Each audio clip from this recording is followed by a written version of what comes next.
નમસ્કાર મિત્રો, કેમ છો વડોદરા?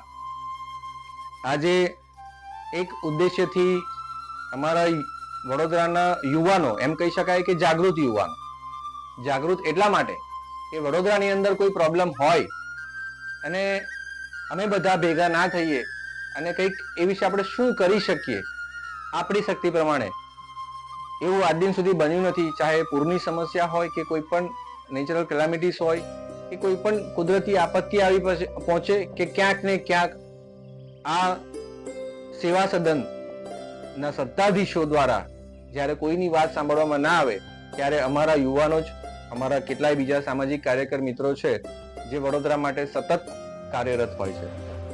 ગઈકાલે જ આપ સૌએ જોયું કે સ્મશાનની હાલત કેવી કરી નાખી. જે ખરેખર સ્મૂથલી ચાલી રહ્યું હતું એને ડિસ્ટર્બ કરી નાખ્યું. બસ એક ઘેલછા કે બસ આને કોન્ટ્રાક્ટ આપી જ દઈએ, આઉટસોર્સિંગ કરી નાખીએ, એમના શબ્દોમાં કહીએ તો. અમારા બધાનો વિચાર એ જ ચાલી રહ્યો છે કે જ્યારે બધી જ વસ્તુ આઉટસોર્સ કરી દેવી છે તો કોર્પોરેશન શેના માટે? આખો આ એડમિનિસ્ટ્રેશન, લાખોના પગાર, આ બધી ઓફિસો, એના એસી ના બિલો, આ બધું શેના માટે? બધું કોન્ટ્રાક્ટર કરી નાખવું છે. ખાડો પડે અને એને રિપેરિંગ કરવાનું હોય તો એના માટેનો કોન્ટ્રાક્ટ અલગ, ખાડો ખોદવા માટેનો કોન્ટ્રાક્ટ અલગ, ખાડો પૂરવા માટેનો કોન્ટ્રાક્ટ અલગ, ગટરમાં કંઈક બગડે તો એને રિપેર કરવાનો કોન્ટ્રાક્ટ અલગ, ડ્રેનેજ સાફ કરવાનો કોન્ટ્રાક્ટ અલગ, રસ્તા પર સફાઈ કરવાનું કોન્ટ્રાક્ચ્યુઅલ અલગ. બધી જ જગ્યાએ કોન્ટ્રાક્ટ કોન્ટ્રાક્ટ કોન્ટ્રાક્ટ. તળાવના બ્યુટિફિકેશનનો કોન્ટ્રાક્ટ અલગ, એને સાચવવાનો કોન્ટ્રાક્ટ અલગ, સિક્યુરિટી સિસ્ટમનો કોન્ટ્રાક્ટ અલગ. તો પછી આ બધું કરવું હોય તો આ એડમિનિસ્ટ્રેશનના લાખો રૂપિયાના પગારને બધું શેના માટે? કેમ કે અલ્ટિમેટલી થાય છે તો આ નાગરિકના વેરાના પૈસામાંથી જ. આજે ઘણી જગ્યાએ આપણે નોટિસ કર્યું છે કે બાકડા મૂકવામાં આવ્યા છે, ફલાણા ફલાણા કોર્પોરેટરના નામ લખવામાં આવ્યા છે. તો શું એમના ઘરના ખિસ્સામાંથી નાખ્યા છે? એ બાકડા તો જનતાના પૈસામાંથી નાખ્યા છે. પરંતુ આ પબ્લિકના આ લોકો મૂર્ખ સમજવાની બહુ મોટી ભૂલ કરી રહ્યા છે. આ નાગરિકે જાગવું પડશે અને નાગરિકે જાગૃત થઈને અવાજ ઉઠાવવો પડશે. હાલમાં તો અમારી ટીમ આ કામ કરી રહી છે. જનતા શક્તિમાં આશરે 100 કરતા નિસ્વાર્થ યુવાનો જોડાઈ ચૂક્યા છે. હાલમાં અમે નાગરિકને અપીલ કરીએ છીએ, વડોદરાના નાગરિકને, કે તમે પણ જો ફીલ કરતા હોય કે ના, એક નાગરિકે નાગરિકની પડખે ઉભું રહેવું હોય તો આવો અમારી સાથે જોડાઓ. જનતા શક્તિની ટીમે હાલમાં થોડા અમારા ડિસ્કશન ચાલી રહ્યા હતા કે આપણે શું કરી શકીએ એઝ ઓફ નાવ. તો અત્યારે વરસાદની આ પરિસ્થિતિની અંદર કેટલાય ગરીબો જે કોઈ પણ પક્ષની વોટ બેંક નથી, કેટલાય ગરીબો નિરાશ્રિતો, સિનિયર સિટીઝન, આપણને શરમ આવે બોલતા, ભારત દેશના કહેવાતા વિશ્વગુરુની અંદર આપણે રહી રહ્યા હોય અને એની અંદર એક સિનિયર સિટીઝન નાગરિક રસ્તા ઉપર, નીચે ધરતી અને ઉપર આસમાન પલળી રહ્યો હોય, તરફડી રહ્યો હોય, એને 2 ટાઈમ ખાવાનું પણ કોઈ શ્યોરિટી નથી મળી રહી. સવાલ એ આવે છે કે આ તંત્ર શું કરી રહ્યું છે? બધું કાગળ ઉપર બહુ સરસ ચાલી રહ્યું છે. શેલ્ટર હોમ બહુ સરસ બની તો ગયા છે, પણ આપ્યું અગેન પાછું શું આવ્યું? Privatisation, outsourcing. શેલ્ટર હોમ બનાયા, આઉટસોર્સિંગ આપી દીધું, પતી ગયું. પછી એનું શું થાય છે શું નહીં કોઈને જોવાની ફુરસદ નથી. બીકોઝ અલ્ટિમેટલી વિચારો તો એક 15,000 ના પગારમાં કોર્પોરેટર કરશે બી શું? શું એમનું તમને લાગે છે એમાં રિયલિસ્ટિક કે એમના લાખો રૂપિયાની આવક છોડીને 15,000 ના પગારમાં કોઈ સેવા કરવા માટે આવ્યા હોય? સવાલ ઘણા બધા છે પણ એના જવાબ ક્યારેય મળતા નથી અને મળવાના નથી. અને પ્રશ્ન વધારે પૂછશો તો પછી તમારે તૈયારી રાખવાની. આ ગરીબો માટે આ જનતા શક્તિની ટીમ શું કરી શકે એના માટે અત્યારે મેઇન તો અમે વિચારી રહ્યા છે. પ્રશ્નો તો પાછળ ઘણા બધા છે પણ અત્યારે અમારે ફોકસ કરવું છે કે જે સિનિયર સિટીઝન્સ છે, જે રોડ સાઈડ રહી રહ્યા છે અત્યારે નિરાધાર પરિસ્થિતિમાં, તો એની માટે અમે અપીલ કરીએ છીએ નાગરિકોને કે આવો સાથે મળીને, આ પણ આપણી આ સિસ્ટમના ભાગ છે. ફરક એટલો જ છે કે એમની પાસે આધાર પુરાવા નથી તો એ વોટ નથી આપી શકતા. એટલે શું એમને ભૂખે મરવાનું, કૂતરાની મોતે મરવાનું? ના, એવું બિલકુલ નહીં.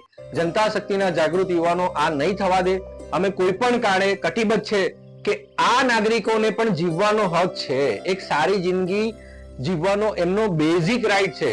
એમને એ રાઈટ ક્યાંક ને ક્યાંક આ સત્તાધીશો આપી શકતા નથી. આ સત્તાધીશો તો આ નાગરિકોને પણ પોતાનો રખ આપી શકવા માટે અત્યારે નિષ્ફળ પુરવાર જઈ રહ્યા છે. તો આ જે એમની વોટ બેંક જ નથી, એમના માટે કોણ વિચારશે? કોઈકે તો વિચારવું પડશે. તો એક નાગરિક તરીકે ગમે તેટલી આફતો આવી ગઈ વડોદરા ઉપર કે ગુજરાત ઉપર, હકીકતમાં જોવા જાવ ને તો ધર્મ અને નાત જાતના ભેદભાવ સાઈડ પર રાખીને આવી પરિસ્થિતિની અંદર નાગરિક જ નાગરિકની વારે આવ્યો છે. આ સત્ય છે. કેમ કે જ્યારે કઈ બનાવ બને છે ત્યારે ઘણી બધી સંસ્થાઓ ફૂડ લઈને નીકળી પડે છે, ખીચડી લઈને નીકળી પડે છે, દૂધ, પાણી, શાકભાજી, આ બધું સંસ્થાઓએ પહોંચાડ્યું છે. સત્તાધીશો પાસે તો પૂરતી બોટની પણ વ્યવસ્થા નહોતી. ત્યારે દરેક સામાજિક કાર્યકર મિત્રો આગળ આવ્યા અને એમને કામ કર્યા જ છે. પરંતુ અમારી ટીમે હવે કંઈક આગળ વધીને એ કામ કરવું છે કે જે હજુ સુધી ત્યાં કોઈએ પ્રકાશ પાડ્યો જ નથી. એવું નથી કે આ કામ કોઈ જ નથી કરી રહ્યું, પરંતુ ક્યાંક ને ક્યાંક દરેક જગ્યાએ બધા પહોંચી ના વળે તો આપણે પણ હાથથી હાથ મિલાવીએ અને આપણે પણ આપણાથી શું થઈ શકે, કોઈએ શું કર્યું નથી કર્યું એની નિંદા કુટલી કર્યા વગર આપણે શું કરી શકીએ એના માટેનું આયોજન અમે કરી રહ્યા છે. અગર આપને અમારો સાથ આપવો હોય કોઈ પણ રીતે, તન મન ધનથી, તો મોસ્ટ વેલકમ. અમારી સાથે જોડાઓ. આવનારા ભવિષ્યની અંદર અમે બે મુખ્ય કાર્ય કરવા જઈ રહ્યા છે. જેમાં એક તો છે જે નીડી પીપલ છે એને વોર્ડ વાઇઝ અમે ફૂડ પ્રોવાઈડ કરવા જઈ રહ્યા છે, તૈયાર એમના માટે જમવાનું કરવાનું અમે આયોજન કરી રહ્યા છે. અને એના માટે અમે અપીલ કરવા માટે આવ્યા છે કે અગર તમારી પાસે કોઈ સોર્સ હોય કે કોઈ શક્તિ હોય, તમે કોઈ પણ એંગલથી અમારી જોડે જોડાવા માંગતા હોય અને અમારા વિચારને સમર્થન આપવા હોય તો you all are most welcome. અમારી ટીમ જનતા શક્તિ સાથે આપ જોડાઓ. ખૂબ જલ્દીથી આ આયોજન રસ્તા પર લાવીને તમારી સાથે રૂબરૂ મળીશું. અને પછી આવનારા દિવસોમાં એક અમે નોટિસ કર્યું છે, અમારા મિત્રોના સજેશન આવ્યા છે કે સ્ટ્રીટ સાઈડ ઘણા બધા લોકો સ્કૂલ ચલાવી રહ્યા છે. વિચાર કરો, 500 કરતા વધારે અહીંયા કાર્યાલયો તો ઘણા બધા બની રહ્યા છે જિલ્લા વાઇઝ, દરેક પાર્ટીના, પણ સ્કૂલો બંધ થઈ રહી છે. એ આપણા માટે બહુ ગંભીર વિષય છે. જે સ્કૂલો ચાલુ થવી જોઈએ 500 કરતા વધારે બંધ થઈ ગઈ છે. હમણાં જ એક આપણા વડોદરા નજીકના ગામ છે ખટંબા, ત્યાં આગળ સરપંચને સેલ્યુટ કરવું પડે કે આખી સિસ્ટમની સામે લડત આપી અને એમને સ્કૂલ ફરીથી ચાલુ કરાવડાવી છે.